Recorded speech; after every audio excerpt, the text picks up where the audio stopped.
Action. Jeffrey, what an honor to have you as guest number six of the Journey Stories, a content or series that is part of the Grow on the Go podcast powered by the Journey Endurance Club. Why it's an honor for us to have you on stage, because you are a star on the stage, a star on Instagram, and a star on trails. So these are the reasons why we decided we must invite Jeffrey to share his amazing journey with us. But before going there, again, welcome. Tell us a little bit about you. Well, thank you so much for having me. I think you make a very good hype man. I'd like to take you everywhere before I meet people. Could you just give me that introduction? Done.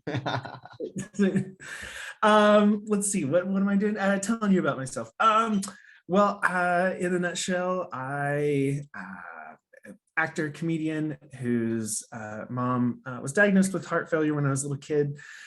She passed away when I was 30 and I was 330 pounds. I have no idea what that is in kilograms. Alexa, convert 340 pounds to kilograms. 340 pounds is about 154 kilograms. Yeah, so a lot of kilograms. I was a lot of kilograms. And, you know, my mom was only 58 when she passed away. And you know, the universe put a Trail Runner magazine in front of me while I was basically living in the hospital waiting room at the end of her life. And I discovered trail running and was instantly hooked. And I needed it desperately. She ended up passing away a couple months later. And I joke that, you know, while trail and ultra running isn't always inexpensive, it was by far the cheapest therapy that I could have found. I love that. Why? Okay, so like the spark that the thing that served as spark for you to start running was a magazine. But before that exact moment, were you into sports or you didn't do anything at all? No, I was a bona fide indoor kid. I was not into sports. My parents forced me to play some sports, which I appreciate that they did. Now, I didn't at the time. I played basketball, I played baseball, and I hated all of them. But I did it. And I really considered myself an indoor kid. I was like, well, it's fine. It was no problem with it. I was an actor. I loved musical theater. I didn't care that I wasn't an athlete or that I wasn't outdoorsy. But I moved to New York City and I was living there for, a total of 8 years. But after about 6 years, I slowly started to realize that I was missing nature, being outside more than I realized. And this all the timing looking back seems to have been perfect, because just as that feeling was starting to come over me was when my mom got sick and when I discovered trail running. But no, I was never an athlete. I was always the funny, chubby best friend, and I was perfectly fine with that role. But looking back, it makes a little more sense. You know, I grew up on a pig farm in rural Missouri, in the middle of the US, in the middle of nowhere in the country. And while I wasn't into sports and I wasn't into like, you know, proper like backpacking or bushwhacking or doing anything intense, I realized that like I was still playing outside my whole childhood. I mean, I might be, you know, putting on a musical in the front yard with costumes and music, but I was doing it outside. And I realized that, you know, maybe I was a little more outdoorsy than I realized. I also, you know, the one physical thing I did as a kid that I loved was I took dance classes. Don't worry, I still ate enough to stay overweight, but I took tons of dance classes. And that, you know, there are just so many things looking back that now make perfect sense. I mean, now what most people know me for is Instagram, me dancing on the trails, dancing. And it feels both very weird that that's my thing now, But like 12-year-old Jeffrey totally gets it. It's That's funny 12-year-old because Jeffrey's dream. like well, just like you said, you were not that into sports when you were a kid, and even today, among my friends, I'm considered like the crazy guy because I run long distances. Why do you like to run? Why do you like to run? Why do you like to run? But actually it's fun to hear that the decision that you took, coming to the sports side of life or becoming a little bit more sporty, was choosing to run on trails. So it's really interesting to hear that, because that's not, well, normally the normal decision for most of the people, because running you either love or hate. There's no middle. Yeah. You love or hate, and it's funny to hear that. For me, it was, it was a few different things. I think number one, I remember that first run I went on, and I felt like a little kid playing. I was like jumping over logs and dodging underneath trees, and I was muddy, and it felt like I was a little kid. It really didn't feel like I was, to me, running was, in the US, we have this thing for kids in the schools called the Presidential Physical Fitness Award. And it's these tests that you have to do in PE class, physical education class, at the end of the year. I don't know if they still do it, but when I was a little kid, every little kid in the US, everywhere, had to do this. And you had to do different things. Like you had to run a mile and see how fast you could run a mile. You had to do pull-ups. And if you were, at the bar for each of those things, then you got this Presidential Physical Fitness Award. Shocker, I never got it. To me, running was that one day a year that I had to go to PE class, and I knew that I had to, quote unquote, run a mile. And my PE coach was going to be standing there with a stopwatch, annoyed that I was walking instead of running. And to me, that's what running was. That's what I knew as running. And suddenly, here I was in the woods playing. Nobody was timing me. Nobody was watching me. Nobody was judging me, watching my fat jiggle as I ran. I could do whatever I wanted. It felt so fun and playful and free. And then I think the thing most of all, for that brief period of time, like, forgot that my mom was dying in the hospital, and that just like blew my mind. I was like, wait a minute. There's something that can distract me from that. Give me more. And what you saw, like, what was the thing that that you saw in the magazine that pushed you to start running? There was anything specific? Not one specific thing, but I was really drawn to the constant sense of adventure. I was reading these race reports, and it just sounded like so much more than just running, because it is. I mean, I think the thing that resonated with me most was in ultramarathons, the goal is not, or at least is not only, to run fast and finish first. Now, for the professional ultra runners, yes, that is their goal. But for the majority of ultra runners, the goal is to finish. Yeah. The goal is to survive. And that's so much more fun for me, because it seems attainable. It is attainable. Turns out I can finish a 100-mile ultra marathon. Can I beat somebody in a 10-foot race? No, I will never be the fastest person in the room ever. But can I be the most stubborn and tough and figure out how to finish? Yeah, I might win that competition. So the fact that the goal was different really, really drew me. I loved the idea of surviving. Can you get it done? It doesn't matter how you do it, how fast you do it, but can you do it? That was fun for me. I love that. So like, one thing that we normally promote within the community is, we really don't care about the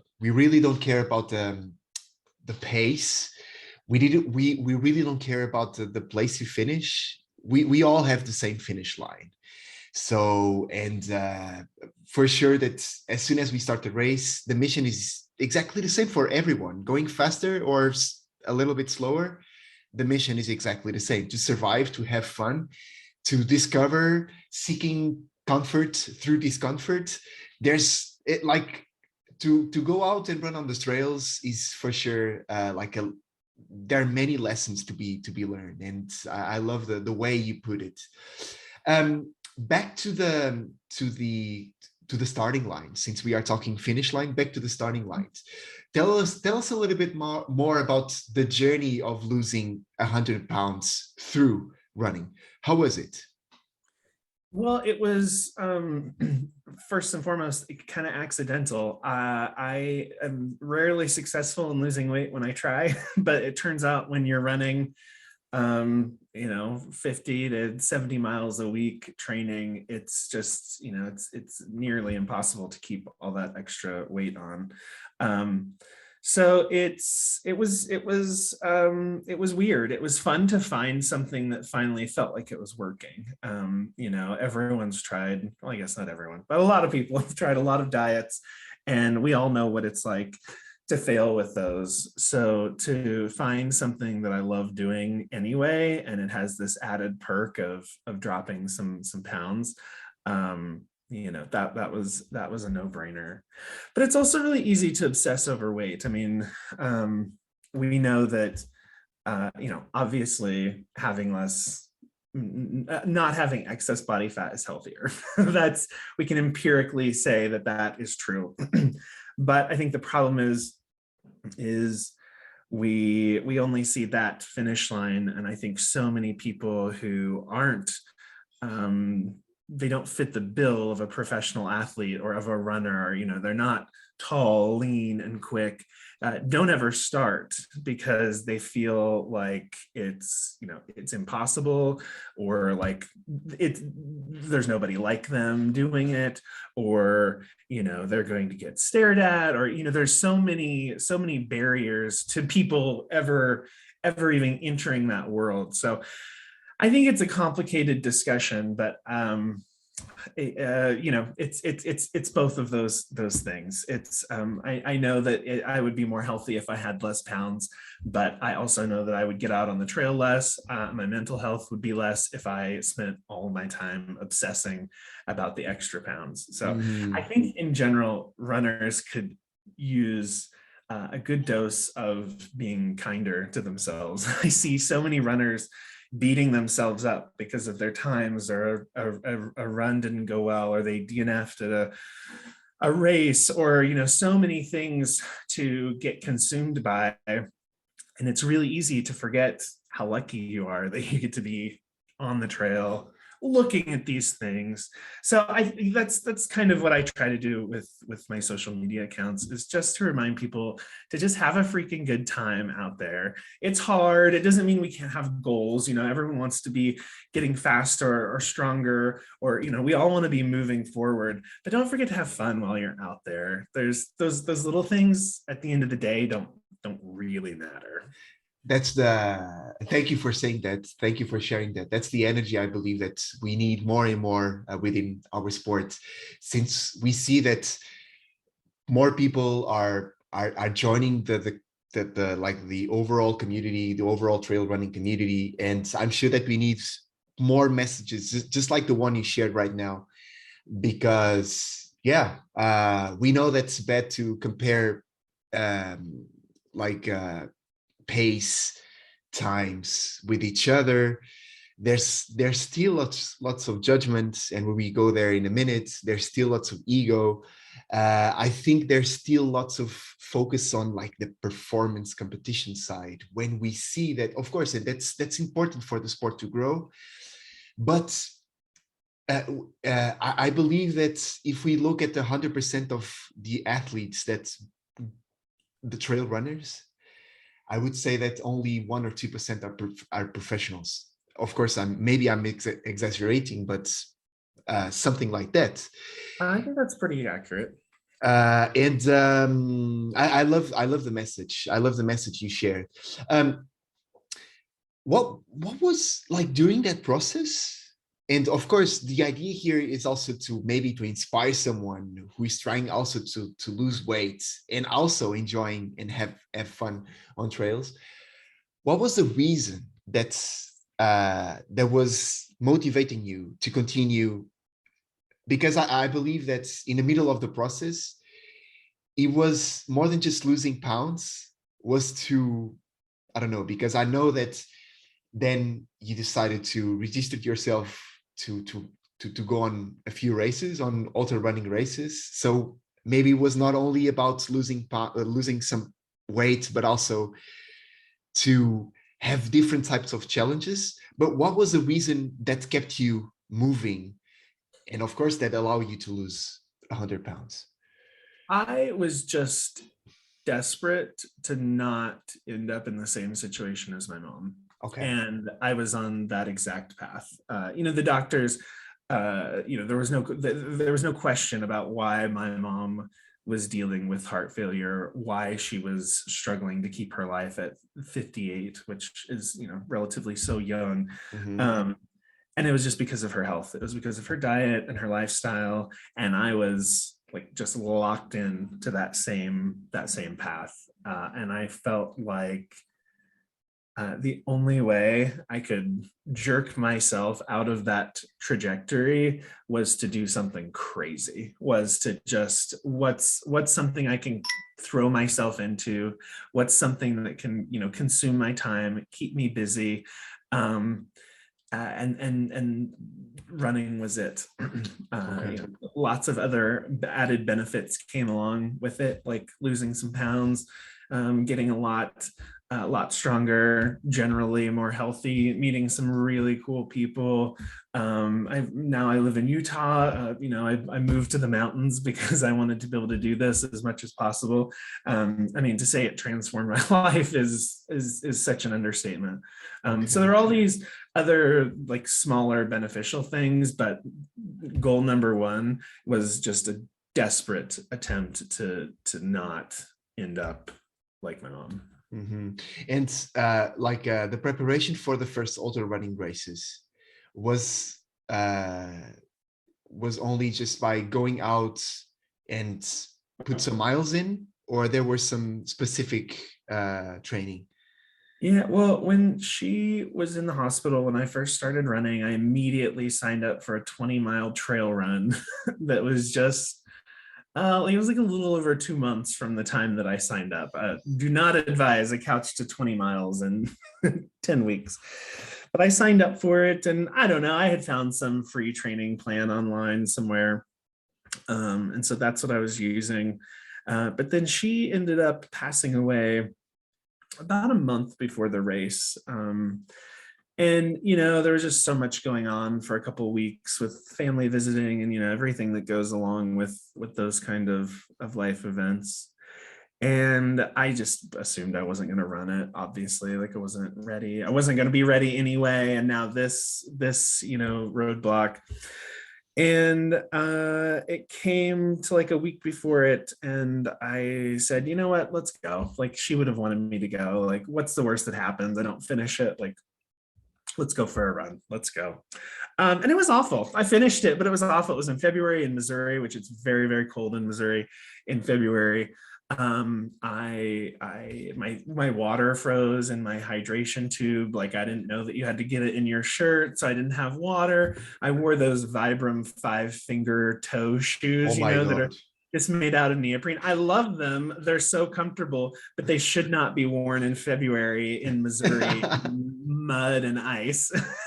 So the race, I was just such a mess. Like I had no clue what I was doing, but I managed to finish it and I loved it and wanted to do another one. So I kept running. And after that race, I ended up moving to Los Angeles. And when I moved to Los Angeles, that's when I had the idea. I had started in theater as an actor. I had transitioned to doing more stand-up comedy. And I had this idea for a film. Like, what if I did something crazy, like ran a 100-mile ultra marathon and we filmed it, took a small crew and filmed the documentary footage. And then what if I wrote my first 45-minute hour stand-up storytelling show and we filmed that? And then what if we slammed those two things together into some film that's half documentary, half storytelling, comedy, stand-up? And so I had that idea for the film, but 100 miles is obviously a huge undertaking. So I gave myself a litmus test of sorts, which was a 50 miler. And I signed up for the North Face Endurance Challenge in San Francisco, in California, in the US.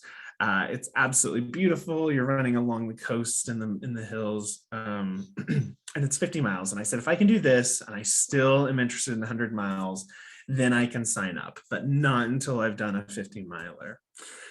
So I did it. And again, like, it didn't go well. It was pretty rough, but I finished it and I still loved it. I feel like that's kind of the story of my ultra running life. Is like, it didn't go well, but I had a blast. I think that sums up a lot of the times I go for a run. But I loved it. I still wanted to do more. And so that's when I pulled the trigger and I said, okay, let's hire a trainer. Again, I had used for the 50 miler, I think I used the Ultra Ladies training course, which Ultra Ladies is a women's running group here in the US in Southern California, and they have some free ultramarathon training plans on their website. I recommend them to everyone. It's just the basic plan, back-to-back long runs on the weekends and whatnot, but it's really great. If you aren't able to use a trainer, if you are able to use a trainer, highly recommend it. Yep. I got lucky and scored Ian Sharman, the best of the best, but it makes such a difference to, it's not even for me, not that I didn't find value in the training plans, but for me as a new runner who, was letting his water freeze in his pack and was wearing super inappropriate shoes. For that runner, it was so helpful to be able to talk to Ian and say, hey, here's this thing that's going wrong. What do I do? And, he could save me 10 hours of Google research by saying, oh, well, I've been through the same thing. Here's what we need to do, blah, blah, blah, blah. So I used a trainer for the 100 miler. I think the important thing to note, though, is in the film, which is Once Is Enough. It's available on Amazon. I don't know where it's available in Portugal, actually. We have access to Amazon, so that's where I watched the movie. And you were able to watch it in Portugal? Yes. Okay. Yeah. There are so many restrictions around geography with releasing a film. Understandably, most countries require you to, the film either has to be in the country's native language or it needs to have subtitles.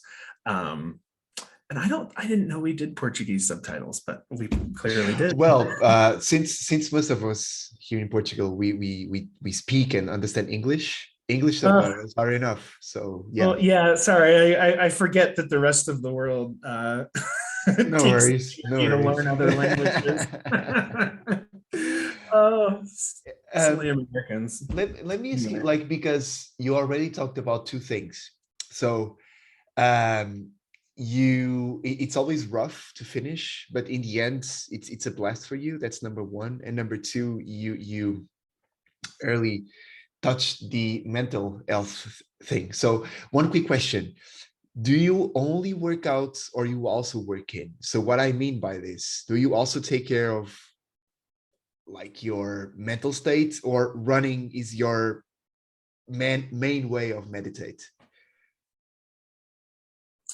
I solve all of my problems while I'm running. Okay. When I'm running, I think, well, I don't know. I guess a little of both. I mean, I feel like there are times when my mind is racing and I'm thinking about how I'm going to solve this work problem and how I'm going to do all these other things.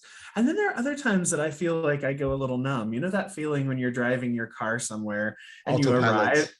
Yeah, but you don't really remember driving there. Yeah, you were safe and awake. You know that you were driving okay, but you really remember nothing about it. Yeah.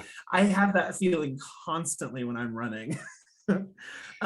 So I don't know, maybe a little of both. Okay, but it's good because even among some of our community members, when we say that besides running, do you use any other way of meditate or working on your mental strength? But most of them say running is my meditation, that's enough. So that's why I asked. To meditate, but I think running is one of the few times which I shouldn't admit this because my whole thing is running or dancing in the woods. But I usually don't listen to music when I'm running. And it's because one of the things I value most is that meditative benefit of running. And I personally don't have that when I have music. I love running in silence in the woods. Me too. Alone. Me too. Me too. So now going back to the bad moments. I know that's on your website. I think it's on the teaser of your movie. You have something that's so step by step throughout the process, you started to realize that you were capable of doing a crazy thing that's it's ultra running or ultra marathon races, because you asked yourself, am I capable of doing this crazy thing? And the answer to that question is you must start, you must be smart enough to start, but dumb enough not to quit. And then you complement that with, let's talk about how not to quit. Well, according to all the things that you shared, it was not an easy journey. I'm sure that you have lots of ups and downs. But for now, let's talk about how not to quit. What can you tell us about that? Yeah, I mean, it's the biggest lesson that I learned from ultra running is that as an ultra runner, you get to the point in a run where everything hurts, you're dehydrated, you're tired, you're grumpy, you've twisted your ankle, and any reasonable person would quit. I mean, that's a normal, like you ran 20 miles or 30 miles, wherever you are, 2 miles, it doesn't matter what this point is for you. But you've reached this point where any normal person would say, okay, it's time to go. I had a great run, let's go home. And being able at that point to say, no, let's keep going. I don't know why, there's no real logical reason to keep going, but let's keep going. It turns out that is when the magic happens, because you learn that you can drink more water and you can eat some food, and it's that pain in your ankle will probably go away in 3 miles. A new pain will pop up, but that one will go away.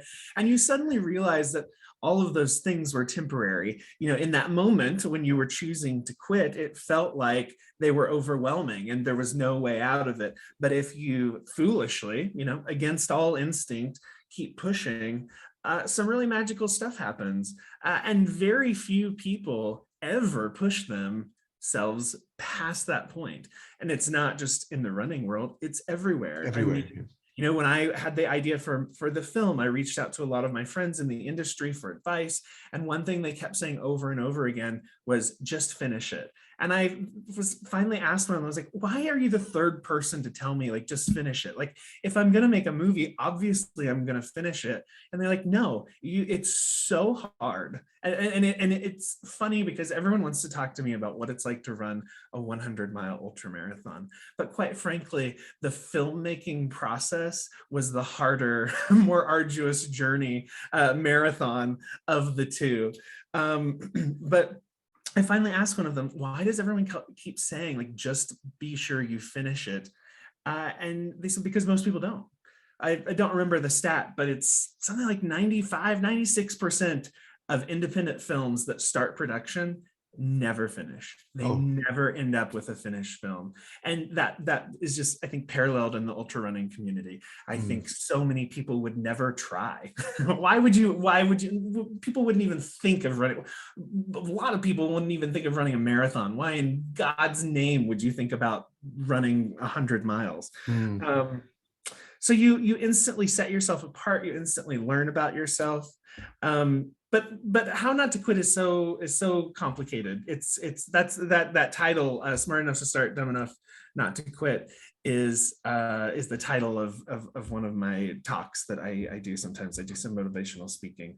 And, I mean, in a nutshell, a decision like that has two components. The first thing you have to do is start, and the second thing you have to do is not quit. Both of those are very difficult.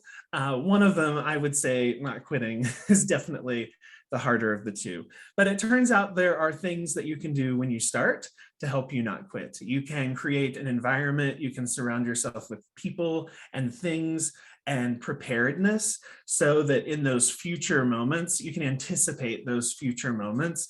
It makes it a little easier not to quit. You're surrounded by people who are supporting you. You're surrounded by the things that you need to do what you want to do. And then, not quitting, there's a short list of things that I find really instrumental in not quitting. I think the hands down the most important among them, and this is not a novel idea, but I think the most important is knowing your why, knowing the reason that you're doing what you're doing. And everyone has one, but it's really easy to give, like for running an ultra marathon, like, oh, well, I'd like to lose some weight, or I'd like to fit into this dress for, my alumni reunion or whatever. And those are fine, but like those reasons aren't going to pull you through the really, really dark moments, because, you look at my social media page and it's so silly and hopefully fun and entertaining and silly. But what you don't see is that, like, I've also spent just as much time sitting on a log on the side of a trail crying into a dry peanut butter sandwich. Like, it's not all fun and silly dances in the woods. There are some really difficult, challenging times. And in those moments, you have to have something that is just connected to your core that's going to pull you through those. I was lucky to have a really solid why. I would have, if I had quit making either the film or trying to complete a 100 miler, I was doing it all in celebration of my mom. So I would have felt like, not only like disappointing myself, but disappointing her. So for me, like it wasn't an option. There really wasn't a scenario where I could have lived with myself if I didn't do every single thing I possibly could to try to finish the goal. But sorry to interrupt, like right now, and since your like the title of your movie is Once is Enough. So if once is enough, what's your why right now? So why are you still doing it? Yeah, it's still the same. And the whole so the title of the film actually comes from a quote by Mae West, who was I don't know if she's popular, if she was popular other places, but I loved that quote since I was a little kid, and I immediately fell in love with that part of it for the title of the film, because I thought, oh, people are going to hear what the film is about. They're going to see the title, Once is Enough, and they're going to assume like, oh, he means, running that race once was enough. No, that's not what I mean. The quote is, you only live once, but if you do it right, once is enough. Yeah. And so I think, it started as honoring my mom, but I think that idea is what's fueling me right now, is living life to the fullest, living like tomorrow might be the last day that you're here. That idea of just making the most of it. And, that filters into my social media. I mean, that's what I would love to remind people of while they're out on the trail obsessing about whether they were fast enough or ran far enough, is, does that matter in the long run? Like, I don't know. I don't think so. I think the fact that you're here, you're alive, like that's what really matters. I'm not saying we don't all want to be growing and evolving and we all want to set goals and stuff. I'm not saying that stuff doesn't matter, but it's so easy to forget to enjoy being outside because you're so consumed with those things. Yeah. And before we wrap up, I would love to talk about your social media content. Yeah. Because, well, that was the reason why. So, the main reason why I got to know you, because one of the things that I've noticed, and using like a cliche sentence on the comment section below, of especially on Instagram, is that because of the type of content that you produce, not only dancing on trails, but it is what it is. It's you. You're being authentic. It's unfortunately lots of judgment, and I'm sure that you talked about that already on some comments or description of your social media. Of course, I don't like it. I'm sure that you don't like it too. Well, but it is what it is. And let's talk about that, about judgments that you see, especially on the content that you share. So why do you think that happens? Like what types of comments you see, and why do you think that happens when we see most of the people talking about how great the trail running and ultra running community is, but in the end there's still lots of ego and judgments that I believe that we will continue to see? But what type of things you see, and why do you think that happens? Yeah,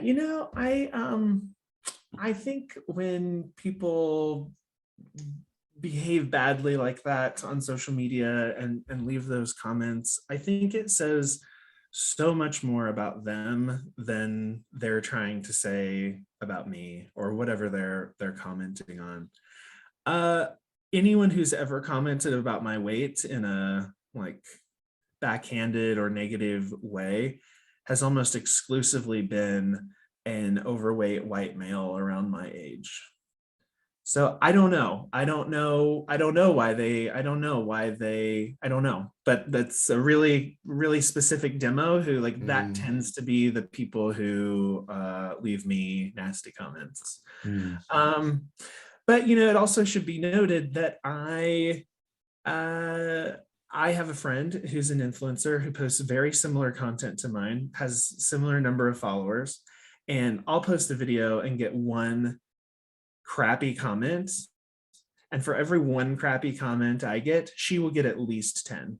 The difference in our comment threads is astounding. The way that they treat her differently than me. I get off so lucky. I mean, I do get a handful of comments and I like to share them because I think they're entertaining. I have the luxury of like starting out in the entertainment industry as an actor, as a comedian, where it's probably hard to find very many people who are more accustomed to receiving criticism, and that's rejection. I mean, an actor's job is to get rejected over and over. You're auditioning and it's always a no until it's finally a yes, and you get so comfortable with it. You're constantly your work is being critiqued in public newspapers and things, and you're having to deal with that. And so I think I have the luxury of this isn't my first rodeo with dealing with hearing opinions. In the US, we also have, we have our R-word problem. We're certainly not the only country that is, dealing with racism, but it's still, despite how much we'd like to pretend like it doesn't exist, we have a huge, complicated race problem in the US right now. And the trail running community is, one of the most open, accepting, inclusive niches in the world. But that being said, at least in the US, we still have progress to be made. Until I show up at a race starting line and there are less white people than people of color, I won't be happy. So I think we've got a lot of work to do on that front. But I mean, also, I've gotten tons of new followers over the last couple months from some videos that were lucky enough to go viral. So I've had a lot of new people follow me, and it's so interesting. I'll post a story or something that's about what I'm eating for breakfast or something, but I happen to mention something about my husband who's standing in the background, and I'll have a small exodus of followers. It's just, that's not something that, they thought, oh, well, here's a normal straight presenting white dude. Well, no, I'm not exactly what you thought I was. So it's just interesting to see how people react to, some of the dances that I do are so effeminate and silly. And so it's interesting to see reactions to that. Again, it's usually, overweight, middle-aged white men like me who seem to be most vocal and have the most problems with it. So I don't know. We'd have to ask them. Yeah, I know. I don't know where that comes from. But I'm happy that you share that because, well, we must keep in touch. But because obviously with this project, and since we really want to be or to build a community-driven brand that contributes to push this sport forward. And again, we know that we will always have judgment. Unfortunately, we will always have ego because, again, in the end, we are talking about the sport. But we are excited about some of the things that we are looking to bring in the future. And I'm sure that, again, using your voice, we can bring more positive things to the trail running community in order just to reduce the noise of judgment. And again, thank you so much for the content that you create. And still, it's good that you have the capability of just accepting because it is what it is. But still, in the end, you are working on bringing your voice and still smiling, having fun. And just like you said, that's the most important thing. To finish, based on all your content, based on your journey, based on the things you learned, what's the message you are trying to share in the end? And I know that you do some motivational talks. Again, you are an influencer, a trail running influencer. Ugh, I hate the I word. It's so gross. sorry. But yeah, you are trying to position yourself. What's in the end? What's the message you are trying to share? What do you want people to learn from you? Try hard things today. Start right now. Try really hard things and don't wait to start. Don't think about it. Don't build up. That's the one thing in one of my talks that I leave the audience with is I make them sit in awkward silence for 3 minutes while they brainstorm one thing they can do today that takes less than 5 minutes that would move them closer to the goal that we've talked about during the talk. What's the one thing? It takes 5 minutes. Everybody, you have 5 minutes today. Everybody has 5 minutes that they can find in their day to move one. It could be a millimeter, but just to move a millimeter closer to that goal. And it turns out, like, if you move a millimeter closer to your goal every day, it might take a while, but you're going to get there eventually. So try hard things and start them today. And learn not to quit. And don't quit. That's not an option. Yes. Jeffrey, this is an amazing way to finish our conversation. Again, I will finish just like the way we started. Such an honor to have you as our guest. Such an honor to bring your voice to the trail running community. And with this conversation, looking to inspire others to try hard things and learn not to quit. Jeffrey, you are the best. Thank you so much for your time. Oh my gosh. Thanks so much for having me. It was a blast. Thank you.